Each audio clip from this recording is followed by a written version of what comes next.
My name is Andrew, and the creator of the Runnur hands-free carry-all. And you guys are probably all familiar with the fanny pack, correct? And it's really one of the greatest concepts ever done. I mean, it probably sold hundreds of millions as far as products back in the 80s. And then it actually got stigmatized to the point where you just won't see it except for the truly die-hard people. But the concept has not, that void has not been filled by a product because nothing has really been designed with a certain aesthetic that, in my opinion, to capture that market. So that's kind of where my product comes in. I just started having, when smartphones started coming along and all this keys, everything in pockets, you look around and you can see, I mean, just pockets were not designed for modern day technology. They just weren't. I mean, all these things here, these are people that I see run across in the subway, festivals. I mean, just stuff out to the sides, and it just doesn't look good. None of the images you see in the fashion world that they're taking, they don't have what they actually use in their pockets. So yes, they look good, but there's not a functional, as soon as you add the cell phone technology or whatever, it just makes it look like this. It's not a good look. So when you're talking about fashion technology merging, while I'm not as far as like a technology product, it's more along the lines of how do you incorporate in wearable technology. And the women as well, I sell probably more than half of my product to women, besides just like moms on the go, because it's such a functional product. They got to run around with their kids. They're just tired of their purses. You have, some of these purses you carry around, your arm has to be up all day long, and you have this big purse down here. You've seen them. Something like this, and the women, just because they carry their bag because it's a good look, but ergonomically, it's completely improper. And, I mean, it looks so, the purses are amazing pieces of art, but functionally, it doesn't really work. And I mean, just, to kind of show some of the, obviously Europeans, I mean, I've been in business for 5 years, and so all my marketing promotion is, for the most part, real, live, taking pictures of that people that buy them from me. We do the festivals. That's where we got our start. Music festivals, Runnur. I went to college with those guys, so they kind of did me a favor. And then I went there, and we kind of broke even. But I saw what the reaction was, is that people really loved it. And it wasn't like I said, I kind of was young when I started, younger. I was thinking hip, young people would be the ones to kind of go for it. But it was the Tennessee 40 to 50-year-old fanny pack aficionados that first got it. Like they just came right over. I didn't have much to go as far as marketing. So there was interest there. But then the showrunners, the people that actually put on the shows, the crews that had either a fanny pack or a vest were their options, they started buying them.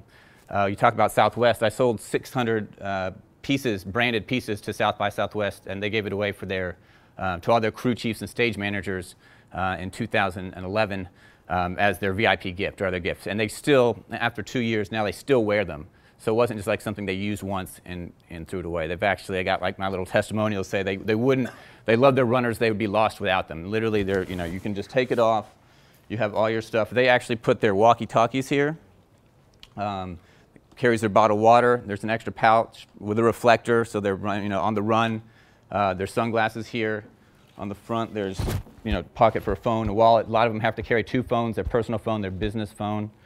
All their money, business cards can go here. And as far as that's concerned, traveling out and going to Barcelona, you can't get pickpocketed. This is impossible. So it's much better than having it in your purse or your pockets. The pens, ID, if you're going into a bar or something, if people will take out their wallet, they have to thumb through everything and show their ID. If I show my ID when I go into a bar, they're like, oh, thank you, almost, because it makes their life easier, makes my life easier. So that's, it's functionality, it's definitely, it's proven. The concept has been proven. We've actually incorporated some more stuff. I didn't bring it with me, but there's a tool belt now that's actually going to be a show runner. And the word runner, just to go into a little bit about that, people say, they see it and they think, is it for running?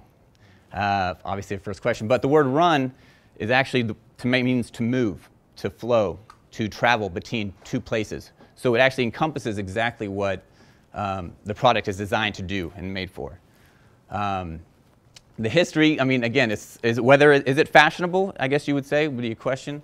So I kind of put this together, and this is a brainstorm I had a long time. I put a lot of these pictures up on Pinterest.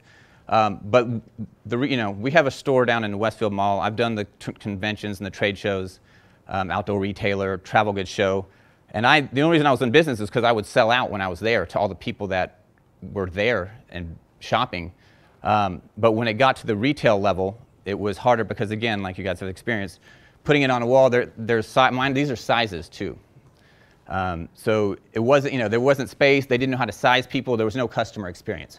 So I've eliminated all my wholesale accounts and, just started with one retail store here in San Francisco in the Westfield Mall because it is the center of bag culture. But again, whether it's the fashionability of it, other than having sold 15,000, through my hands to women, men, kids, travelers, hikers. Do you have any intellectual property? Absolutely, absolutely. So there's two. I'll get to the intellectual property in a second. This is a design patent, which is what it is. But the fact that you can't really, it's all ergonomically designed to fit. You were not going to put this water bottle somewhere else. You're not going to put this anywhere else, and it doesn't function anywhere. So this is actually where design actually really meets functionality. But for guys, when they put this on, there's a little bit of a, I don't know, sash, but when they put it on, I'm big Australian guys.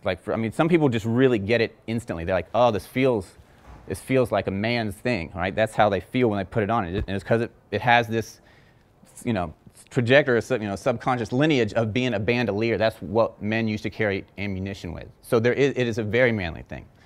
And then when women put it on, it's a beauty pageant sash. you can trace it back to the Girl Scouts. I don't care where you trace it to, but they love it. They just like any other bag. That's one of my, they put it on. I have hundreds of pictures on my Facebook. Definitely check out my Facebook of the smiles people have when they put on my product, and it's a real thing.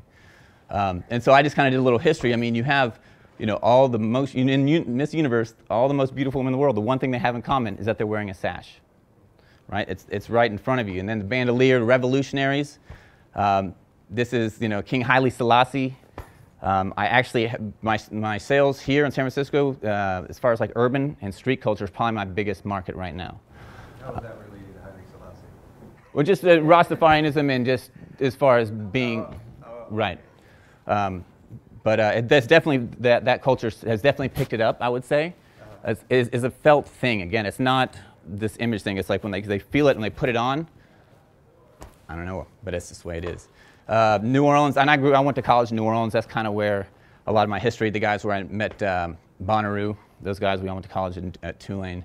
But the sash is, if you look at it, it's always been like a little bit of a stature or importance or dignification when people get awards. The Queen wearing her sash, but also is as plain as like the U.S. soccer team, the image of just a stripe across your body. It's a cultural thing, and it's been around forever. It was just a matter of the functionality of it. And when I first went to my first outdoor retailer, I remember this one guy came and was looking at me and was just like kind of checking it out. I was like, what's going on? He's like, how did you make it? How did you do it? And I was like, well, this here, and it really came down to the just placing the water bottle here, where everything was placed. All the weight is down at the bottom. And he was the guy. He was the president of JanSport. He was also the president of Ojo. He's like, we tried for years to figure this out. So I knew the idea, and I hear it all the time. As far as I had that idea. It definitely seems like it's a good idea. And that other people have had it, and the fact that I've been lucky enough to get this far, and mostly, it's just been through selling them direct to customer. And that's the one part about it I like. That's why I moved to San Francisco. Obviously, the other two bag companies here were Timbuktu, created the messenger bag, and Chrome. And both of those companies are $200 million companies now, and within a very short time, within about 15 years, as far as actually when they started getting funding. And their markets are, guys 18 to 35. My market is, at least from what I've seen, and I have, again, just going through pictures, but, I have the 40, 50-year-old woman who loves it. And then the other half would be, I have the functionality. These are actual BART employees that are now using it for their uniform. She's at the airport. I was leaving to go to Comic-Con last week, and she was there. I remember selling it to her. But we're talking. I'm going to start talking to them to see if I can get part of their uniform. Again, the walkie-talkie goes here. It's a Brazilian dance team. We did ones in pink for like the Komen Foundation. So, you know, people put those wristbands on. Those were all the rage for a while. Zero functionality, but they did have a large like branding aspect. So if you can imagine this in pink, and I have a great picture. I came up here a couple years ago and gave about 40 or 50 just free to all the people running, doing the breast cancer walkathon.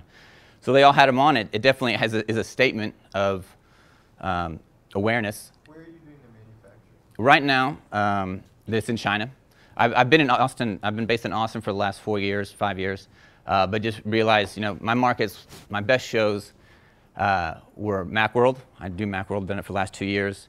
And I just got back from Comic-Con, and then Southwest. I've kind of honed it down and amongst the music festivals where. But the reason I came here is it's kind of working in reverse, I guess you would say. Timbuktu and Chrome started locally.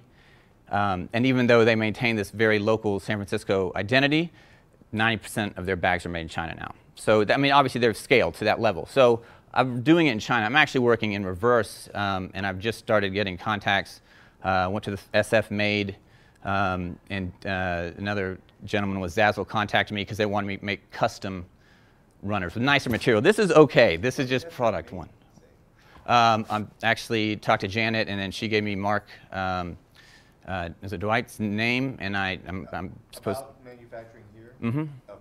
Yeah, yeah. So I mean that's part of what I want to do. I want to have different colors. Obviously, this is still pretty utility, but I think with the right fabrics, It's all new materials. This is poly. Yeah. But I'd like to design it with more and go more in the design route. So there's more colors, customization, just like Timbuktu does. But as far as when you asked about intellectual property, so this is the main product, and I just funded a Kickstarter. It was successful. It was a camera, because everyone uses this differently. I sell it to a lot of photographers. I sell it to a lot of the tool bag. We have this extra tool bag for the show runners. So I have a photo runner. Sell it to dog walkers. Sell it to all kinds of folks. But it's definitely kind of an on the go. So the photographers it was a major market. So I designed a strap that connects from here to here. And you clip your camera on it, and then you can just use, so you can still use this and use your camera for traveling. But this is really what it's all about, as far as in my mind. The iPad holder, and everyone that's carrying around an iPad, and the way to carry it. So there's just not a great way to carry it. You either hold it, or you put it in a messenger bag, and then you take it out to use it, and you have this big clunky bag. Or you put it in a backpack. Now, in kids in college and in high school, at least in Texas where I'm from, books are a thing of the past. You're not going to have books in high school classes and stuff. They're going to have one iPad, and that's it for all their books on one thing. So backpacks are kind of a thing of the past in what I see. So they're going to either a messenger bag or a thin bag, sure. But again, it's all about space and technology, and when you're talking about fashion and tech, you're talking about tech, which is about user flow and how fast something can be done and how quick things move with numbers and however technology works. So this is what we have a utility and design patent on. And this is my first prototype, so be forewarned. But you basically would slide your iPad in here, and this is an additional clip. I wish I don't have my good one. But so this is cut and paste stuff here. But I have one. It really just kind of looks like this. A really kind of nice looking clip. The clip will go here. It'll be fastened really securely. Your iPad goes in here. It's got a clear face, which you can have access to it. But still, these new cases, these new sheets that you can put on. You can take hammers to them, and they're pretty solid. Not to mention, it'll be stuck to your inside. So basically, you'll just clip it. And again, you hear that clip, so that's that tangible thing that it's secure in there. And again, you're pretty much just looking at a messenger bag, but at the same time, it's a detachable. So our patent is a detachable electronic device hanging off a sash or a bandolier. Any electronic devices. I'm sitting, our store's in the mall, and one of the reasons I'm in there, I see everything go through that mall on the concourse level. All the construction guys, their pants, they've got tool belts, and phones and they're just walking around like just bearing down like this. It's just not functional. So this lightens everything up. It organizes it across here, and then when you need it, just think about a gun holster. It kind of goes back to the bandolier and aesthetic, but the fastest way to take out a gun was just right off your side. So this is here, and you're already in doing what you need to do. Here you can take your picture like this, this around, and then when you're done, you just clip it back on, and then away you go. And there'll probably be some type of security device here. I actually had it, but I'm having to I'm dealing with China from a distance in emails, and I've said, don't do it, I don't care, I don't want it, I just need a product by next Macworld, so that's where I'm at now. But that's more or less the functionality of that. Are you going to integrate any technology directly, even as an upgrade into the base product? I think that when we get to the custom runners, that's what will happen. Like a charger? Absolutely. Solar things, chargers. There's a passport pocket on the back. You can already stick something. Or the little, you've seen those jammy packs, right? They're little fanny packs with speakers on them. So you can actually have those little circle ones. So I wouldn't mind putting a speaker right up in this little area here that's connected. So you can literally walk around just kind of with the instead of a big old thing here and still have that sound happening. So still be live instead of in the headphones. Although headphones is fine. People, I've got pictures of people kind of locking their headphones just right in here. People use it differently. They turn it around. This doesn't carry a whole lot. But for what it is, like this little extra pocket here, you can put food or tools. See that little black bag right there? You've seen their Chico bags. You can put one of them in there, and then you just take it out when you go to the grocery store. And instead of getting charged 10% or 10 cents every time you go in, you just take your bag out, you fill it with groceries, you sling it over the other shoulder, and away you go. So it's again, gets back to the name Runnur, the concept, to move and to flow, to travel. And that's pretty much it. Any questions? Please. Sure. Okay. I love the concept. I think it's like such a fashionable utility work belt. And I love that you're using, the BART workers are using it. Was that your target demographic, or how did you reach them, or did they reach you? That was coming to that was an idea to come to San Francisco. That was what being in Westfield Mall. I was actually that was not part of the original plan, but from the first show, from just travelers and just me getting stuff out of my pockets, not carrying a fanny pack and not having a messenger bag. But that first music conference were all these guys. They were the guys. Their job position is called Runnur. So there was that's where that was like, okay, they got it. And then the South by Southwest that they picked up and bought 600, they use them, they're running around their walkie-talkies. And then they're telling me, again, I go to the trade show, so I get to talk to these guys, I get all the input coming in. But San Francisco I moved here specifically because of Timbuktu and Chrome, and it is the heart of tech and bag culture specifically, and being on the ground floor of Westfield. Westfield found me at a trade show. Again, I've stopped doing those, like the pool. It was at a pool. I'm a what? Yeah, I'm a pop-up downstairs. And it's an uphill battle. I had to, it's not like a product you just give to people. I've had to sit and train all my employees. There's a flow to it. So why don't you go to Sharper Image or Bookstore? I sold on Sharper Image on their catalog. Or the In-Flight magazine. I could do that too. I could do all those things. Do you have a business plan? I do, absolutely. So are you looking for investment? Sure, I'm looking for strategic partners. I don't just want money. I want people that get it, and I think it can potentially be pretty large. Brand as is, the way it looks, what it is, hands-free carry-all. That took 3 years to figure out what to call this thing. It's very much an organic, and if you see my booth, the pop-up, you're dealing with a fanny pack. There is a very large, people even say it's like a fanny pack. It's like fanny pack 2.0. I can't hate on it. It is what it is. But I've had to make the fanny pack sexy, and it does have a sexiness factor. If you see if you go to the store, you'll see I have orange naked mannequins for a reason. And the first thing they see is nakedness, and it looks kind of sexy. Talking about nakedness, have you approached lifesavers or swim? Not in particular markets. Again, I'm still pretty much a one-man show, other than my 4 or 5 employees that I have trained at the mall. But I have done daily candy. We did really well. But I don't have enough inventory. I'd rather sell one here, make 3 times, well, make any money compared to selling 10 on daily candy. Yes, getting some brand awareness, but at this point, I figure the further I go down the line, I mean, I'm still doing good business, but I wanted the customer experience and not to do the wholesale. So even coming up with a model, I have a sales script now. I have my employees. I have a vibe. You know, just this morning when my employee came in, he said, "Hey, I saw a guy on the VART wearing a Runnur too." And then 20 minutes later, I was walking around after I was making my board, walking back, and I saw the same guy. I was like, "Was your dude wearing this?" So like, it's just one by one, but it's kind of a more, like I said, it's organic. You need to get on Shark Tank. They called me. I talked to them. Probably asking too much, but I know it's a pretty good idea, and I think it'll be timed right, and the right people will come along and see it and support it.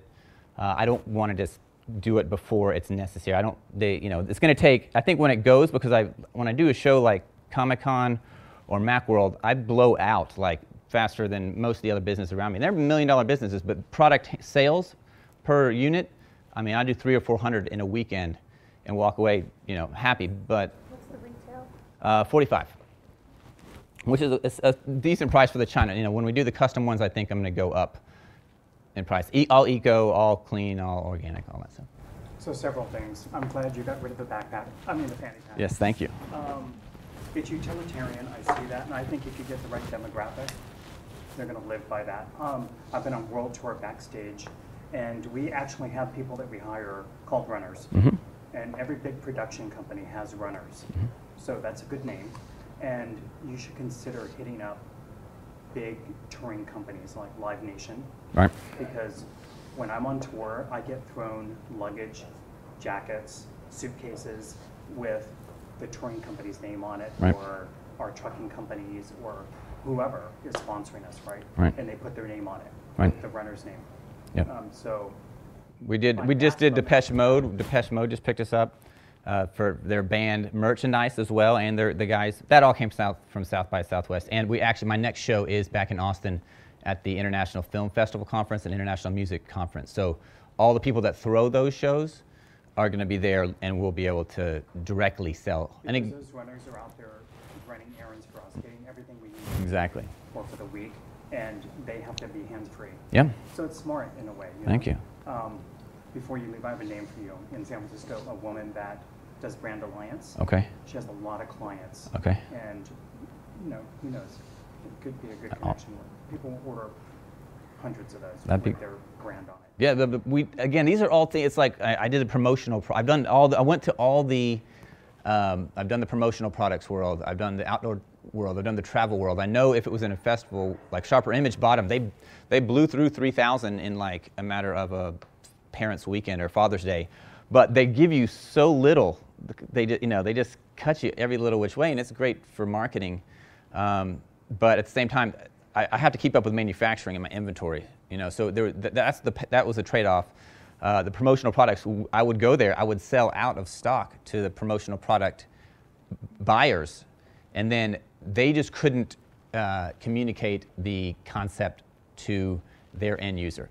So again, we've kind of just like, okay, if that can't happen right now, until there's enough money behind it to actually sell through. But it's funny because the front lines of all those things, the outdoor retailer, travel goods, all the people that are involved in those industries would buy me out during the markets, but I couldn't get to the second tier because whether it's the marketing plan or not, again, it's instead of you just hanging up, the salesman has to be educated.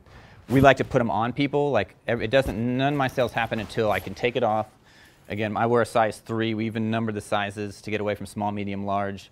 And we'll just say, I can tell what a size is, and I put it on. If there's nothing in it, I have a bottle of water, and I put the bottle of water in. As soon as the weight is felt, like how it sits, it's like it sells. So, how heavy is it? On its own, 13 ounces. But again, the rest of the stuff, it's just everything that you would carry: a bottle of water, keys, phone, wallet. Can you fit a passport in there? You can fit a passport in the secret passport pocket. Again, you can't get in there. They're just no way. I could see even like beauty salons using it. I had a hairstylist, she would pin stuff to her like bracelet, but even instead of the pins, putting like scissors and all the hair clips. Oh yeah, I have a Vidal Sassoon holster. I've had it for 23 years. I can't live without it.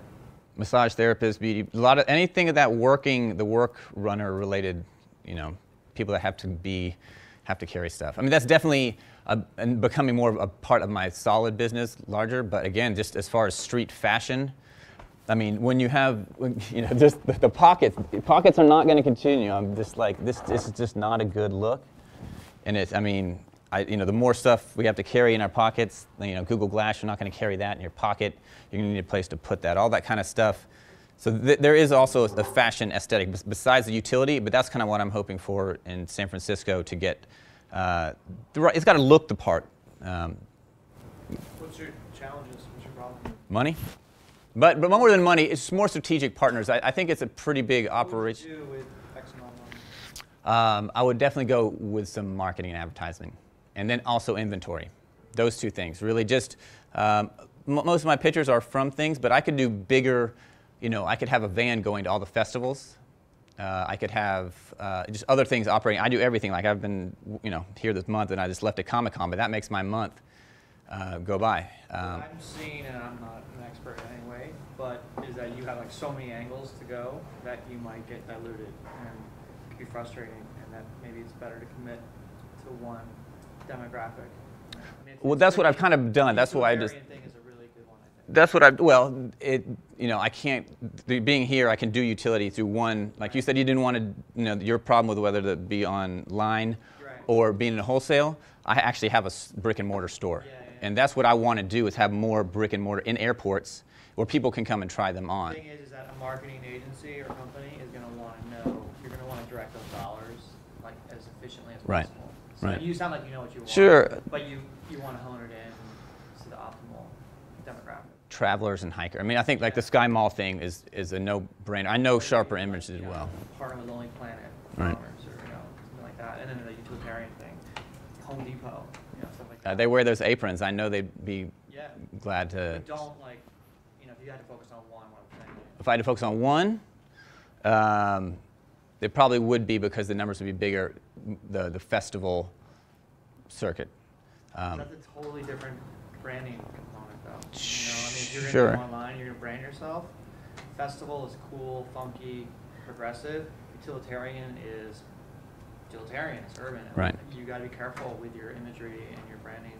Sure, but there is, it's hard. Like I said, I did a whole different website called Showrunner that just feeds into the work-related ones. Like we did the Formula One stuff, and it works. But when the iPad thing comes out, I mean, this is more just everyday necessity, and hikers and dog walkers and workers. So there's, Granted, these are like luxury problems. Like these are good problems to have. Sure, yeah. So I know what you're saying, But there is, I so think, easy to go. the many different directions. But the showrunners, and definitely just the street and the hike, the everyday. So not 400 different directions, maybe 2 or 3 solid ones. And it's great you have direct contact with customers. Right. Then you know what they want. Exactly. So have you tested on the street? And I heard here from people's opinion. Do they think it's really cool, or is it? It's definitely the early adopter. It's like Comic-Con in New York for the last 3 years has been my best show, and I have the people that have come back for 3 years with their friends. So it's someone that doesn't need to be told it's cool, but can pull it off. So that's a very small fraction of people. I'm talking the same thing. What he was saying, that I think the market you've been very successful with is huge, and I think you're going after something is much harder for you to market. I think if you just kind of stay with what you're really good at, I think this can be something that everyone can have. Or else if you're not focusing more into the mainstream, I think you will actually have a challenge, because you're trying to sell this in a Sky Mall and a Home Depot, where cool kids don't go to shop to brand it. Right. Brand you see in a Home Depot, I wouldn't necessarily actually buy it if I see it in the mall. Well, no, I'm not sure how he was talking about Home Depot. I would sell it to Home Depot for their workers, maybe, but Okay. at the same time, I can sell it. I am selling it here to people in San Francisco that are running around town, and Comic-Con and music festivals, where you have your hip, Austin City Limits, Outside Lands. I mean, those are my best shows, and I do well there. So I know those markets are there. But Have you ever considered using Velcro for the customized?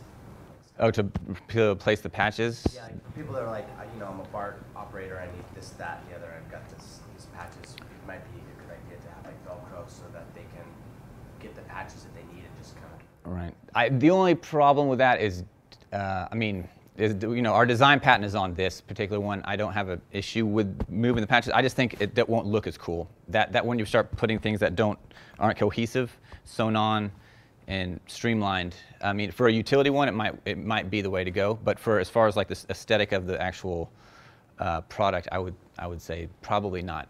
But for for utility, that might be. People have brought that up, but I'm not as willing to go there. That's one of those things where I know it could be done, but as far as spending dollars right now, then maybe later on. What does your business plan say to cover the next two years or something like that? So what does your business look like in 2 years? And then you want somebody to help you get there? Is that kind of? Yeah, someone to help me get there, absolutely. But someone that's maybe been in bags or been in street fashion, or because I think the runner on the show runner, the utility will take care of itself because there's already a. What does your business plan say your business looks like in the makeup of the 2 years? What does that say? I would say maybe two other brick and mortar, maybe one in the San Francisco airport. Yeah. I would say a Sky Mall ad. Right. I would say specific. I believe I can do a lot of different avenues, but if I do them in the right place in the one magazine, that Sky Mall in San Francisco Airport in San Francisco, and then in Westfield also owns the new Freedom Tower. So being able to have a runner in Westfield, and then through proliferation of all my business is word of mouth now. Everything I get online comes through word of mouth. So just hitting just being very focused in different directions, I think I can achieve the same branding and market approach that at a certain point will be, I have a store in Westfield. It's going to be hard for someone else to come in and do that. I have the brick and mortar. I think there is a bit of clout or power in having physical locations. And I think even just like the Barcelona, people go to shop. People don't want to sit online all day and shop. I'm sure they do, but they like to get out into the world and like to be able to go experience buying an Apple computer in the store or something. I do that, and I think a lot of people do that. So that the whole brick and mortar, like I said, I'm a pretty analog. I could have come in. I don't really do the tech thing well. Obviously, but I like it. See and feel things like that visceral. That's what fashion design, the way something feels, the way it looks, the experience you go into when you go into a store, and who is selling you something. This sale itself, like what was that like for you? And that we've built that into the brand, so people, if they bought a runner, they probably bought it from me or one of my people, that we have the same style. We have, fun in our booths, like lots of it, like all, Comic-Con 3 days, it was just like, I have the same girls that worked for me last year, they come back because they dress up, we have fun, we're drinking. It's not, those other shows, like the indoor ones, they are tough, man. You go in there, you load in the big boxes. And so, but I've just learned, I've done all that, and I've found out what I like to do, what works, and stuck with that. So even though it is kind of a lot going on, I feel like it's a lot that's going on that's working and not just kind of frizzly. So who would be an ideal strategic partner? Like I'd say maybe a bag, like one of the, I'm going to hopefully talk to Mark, and he's got Rickshaw Bag Works now. Right. He's the ideal bag maker, right? So I just want to talk to him and see what his interest is. And then, someone like Damon on Shark Tank, who's FUBU, a bit of that, and then something more on the tech side, like we were talking about if the patent holds and detachable electronic device, that's a pretty strong patent I see going forward. Like I said, backpacks are done, for students. So every student is going to carry an iPad. They need a way to carry it, and if this is the best way to carry it, or at least one of the best ways, that's a pretty solid market, for students again. And then once they're working it, they come home, they don't need their ID. I'm about to make a yoga mat accessory that will hold onto the back. And you already see the yoga mat things that people wear them on the back, but this will just be an accessory that clips on here. You're done with that. You want your camera, you clip your camera on. So it's just kind of an integrated way to just carry all your stuff throughout your day. Being that you're in San Francisco, have you hit the burner market? I've sold up tons, and the mall is, I get 15,000 people a day that go through that mall. That's all of San Francisco. It's Pal Bart Street Station. It's you know, all the food court and stuff down there. So they're all there. That's why I chose that location. It's the center of San Francisco. You're going to get all kinds of stragglers. I mean, like the people, I feel like that would be a great accessory for, and I've never even been, but people who out on the playa. Yeah, no. They might not be wearing many clothes. And, They do. I sold a bunch. That's probably why my August was so good, is because it was right before Burning Man. Honestly, that probably added 20 to 30 sales throughout those 3 weeks. So I know that market's there, but do I have enough behind me to, you know, and again, I'm all about organic. I'm not a big show you, you know, like I said, I like the real world functionality to it, my real customers, you know, to kind of be, so the word of mouth and the organicness instead of like trying to push something. yeah, and I could see that looking, I mean, I like the utilitarian style for a lot of people, but it doesn't work for everyone, and I could see like when you do the customization, like, and I don't know if you would do actual leather, but like embossed leather. Horseback riders. I mean, you know, there's so many little motorcycle. We did, you know, Lone Star Biker Rally. We killed it there. But Texas, everyone wanted to ask where they could carry their gun. So we actually have a concealed weapon holder now. So that's coming out on, you know, it's like I listen to what they say. The coolest thing about it is being at those shows and stuff is being on the front lines. And, you know, now I'm 6 years into this. I've heard pretty much everything from, you know, from the motorcycle riders that want their guns, the camera guys that want the cameras, the Macworld people that want their iPad minis, the yoga people that want their fitness. So that's what they want, but the core concept integrates into all those things. So that's a cool thing, and it's also a fun thing because it create, you know, it's a developmental, innovative product, something that every year I could come out with a new design, something that's just, you know, also on that, you know, continually innovating, which is the fun part. Do you have any numbers as far as men versus? Probably 55 women, 45 men. I mean, I really do sell more to women. I do. Like they're just tired of their purses. That's all I hear is like tired of my purse. And you know, this is my bandmate. She's a singer, and like the phone was ringing. She had literally just had to throw her purse down and just start digging to get her purse. And then I was like, I gotta get a picture of this. So, but it's a real world situation. I mean, it's not like I'm making it up. And you know, these purses are just bulky bags. I mean, they're not efficient. I mean, not everyone wants that if you want the bag itself to look good. But, you know, I think as far as innovating and creating, you know, a fashion tech and convergence, that's where hopefully it'll go. I mean, we'll see. You have more women customers. You should have like snakeskin or like. I know, I do. I mean, that's why I want them. But I don't have. I mean, again, I had some camo colors I blew out of those already. I totally want to do that, but that's, you know, that takes a little like think tank place here in San Francisco. That's why I want to find like the right people that will, you know, can help me do, you know, with fabrics. I mean, I know what I like. I know fabrics. I have a bit of a design tendencies, but you know, show me like the palette. Someone that can bring in the palettes. Let's choose this. Let's really give it a little bit of time to do that, and then let have my store running, and then the sales on the side. Of the 55% women, how many are buying it for utility purposes, and how many are buying it as a fashion accessory? I think whatever. I think they buy it because it fits both. I don't think they would, you know, like I said. I mean, this girl, she's got a fanny pack on. But she was, I mean, instead of doing a fanny pack, it looks better. I think there is a fashion, like I said, that's why, you know, the sash is not unfashionable. I mean, you can throw it on these, you know, beauty pageants, and, you know, it has a regalness to it. There is something in there that it does allow it to cross in. I don't think I would be where I am without having a sexiness factor. On the orange mannequins and the way it's striking to see it. So I think, you know, I'd say a little bit of both, but definitely some utility and some fashion. Awesome. Thanks, guys.